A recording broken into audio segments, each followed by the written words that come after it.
বটতলা এলাকায় ক্ষতিগ্রস্ত ব্যবসায়ীদের ঘর নির্মাণ করে দেবে আগরতলা পৌর নিগম। ঘুরে দেখলেন নিগমের মেয়র দীপক মজুমদার, কমিশনার শৈলেশ কুমার যাদব সহ অন্যান্যরা। মেয়র দীপক মজুমদার বলেন, আপনারা অবগত আছেন, গত বিধানসভা নির্বাচনের প্রাক্কালে আমাদের যানজট মুক্ত করার জন্য শহরে কিছু সিদ্ধান্ত নিয়েছিলাম। সেক্ষেত্রে দেখা গিয়েছিল বটতলা এই অংশে, যেটা শিববাড়ি থেকে দশমীঘাট এবং রোরান্সের রোডের মধ্যে কিছু দোকান অবৈধভাবে বহুদিন ধরে ব্যবসা করছিলেন, তাদেরকে সরিয়ে দেওয়া হয়েছিল এবং বাজারে এখানে যে নেশা বিক্রি হতো সেগুলি আমরা ভেঙে দিয়েছিলাম। তো আমরা তখন ভাঙার সময় যারা এখানে ব্যবসা করতেন অস্থায়ীভাবে তাদেরকে সরিয়ে আমরা বিকল্প চিন্তা ভাবনা করেছিলাম, আমাদের সরকারিভাবে লোনের ব্যবস্থা করার কথা বলা হয়েছিল। কিন্তু দুর্ভাগ্য বিষয়, ওনারা তৎসময় আমাদের আগরতলা পৌর নিগমের উপর আস্থা রাখতে পারেনি। তারা তৎকালীন বিরোধী দলের নেতা মানিক সরকার, আশিস সাহা, সুদীপ রায় বর্মন, পবিত্রকর, রতন দাস সবাইকে নিয়ে এসে রাজনীতি ওদের চক্রান্তে ওরা ফেসে গেছে।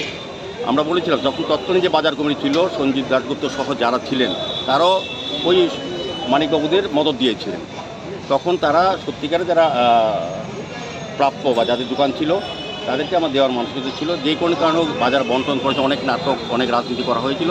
তবুও আমরা মানবিক দৃষ্টিভঙ্গি, আমাদের রাজ্যের মাননীয় মুখ্যমন্ত্রী যিনি এই এলাকার বিধায়ক ডক্টর মানিক শাহ, উনিও বলেছেন যে ওদেরকে বিকল্প একটা ব্যবস্থা করা যায়। যেহেতু দীর্ঘদিন ধরে তারা গরিব অংশের মানুষ, তাদের এদের সংসার পরিচালনা করেন এই অর্থ দিয়ে বা এই ব্যবসা করে, সেদিকে মানবিক দৃষ্টিভঙ্গি আমাদের সরকার এবং আগরতলা পৌর নিগম আমরা চিন্তা করেছি তাদেরকে বিকল্প ব্যবস্থা করা। যাই হোক, জায়গার ব্যবস্থা করা তো হচ্ছিল না। যাই হোক, আমরা সিদ্ধান্ত নিই, যেহেতু আমরা কথা দিয়েছি যারা এখানে প্রকৃত এটা তারা আগে পেতেন, কিন্তু আগের যারা বাজার কমিটির সঙ্গে যুক্ত ছিলেন তাদেরকে বলেছিলাম লিস্ট দেওয়ার জন্য। তারা এখানে আমরা প্রকৃত অর্থে 18 জন ব্যবসায়ী আছে, ক্ষুদ্র ব্যবসায়ী, যাদেরকে আমরা ব্যবস্থা করব। কিন্তু তখন দেখা গিয়েছিল 28 জনের লিস্ট দেওয়া হয়েছে, 10 জন লোক বাকি ঢুকিয়ে দিয়েছিল। সেই কারণে আমরা লিস্টটা পুরো বাতিল করেছি, আমাদের নিজেরা সার্ভে করেছি এবং তাদের সঙ্গে সম্যকভাবে আমরা কথা বলেছি। সেই 18 জনকে এখন বিকল্প ব্যবস্থা হিসেবে এই জায়গাতে ব্যবস্থা করা হবে। আস্তে আস্তে কাজ হবে, নির্বাচনের পরে তারা হয়তো ঘর পেয়ে যাবেন। আমরাই তৈরি করে দেবো, একটা মাপ দিয়ে, নির্দিষ্ট মাপ থাকবে।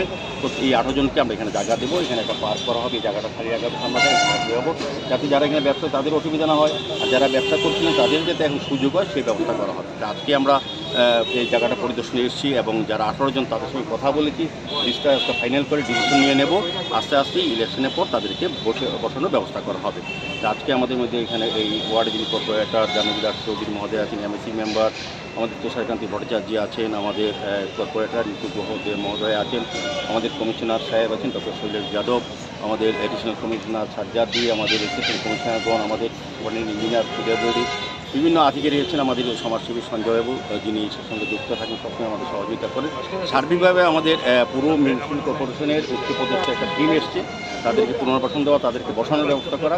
আমি সার্বিকভাবে ব্যবসায়ীদেরও সহযোগিতা চাইছি, বা এই এলাকার যারা ব্যবসা করেন তাদেরও সহযোগিতা। আমরা শহরকে সুন্দর রাখা, পরিচ্ছন্ন রাখা, যানজট মুক্ত করার যে পরিকল্পনা সরকার এবং আমাদের, সেই দিশাতে আমরা কাজ করব। আস্তে আস্তে আমরা বটতলা বাজারকেও আমরা নতুনভাবে সাজানোর চেষ্টা করছি। যে কিছুদিন আগে অগ্নিকাণ্ডে কিছুটা অনেকগুলি ঘর পড়ে গিয়েছিল, আমাদের মাননীয় মুখ্যমন্ত্রী কথা দিয়েছেন, আমরা পৌর নিগমকে কথা দিয়েছি, বাজার বিজ্ঞানসম্মতভাবে আধুনিক বাজার তৈরি করা হবে। সেক্ষেত্রে আমরা কাজ শুরু করব নির্বাচনের পরেই।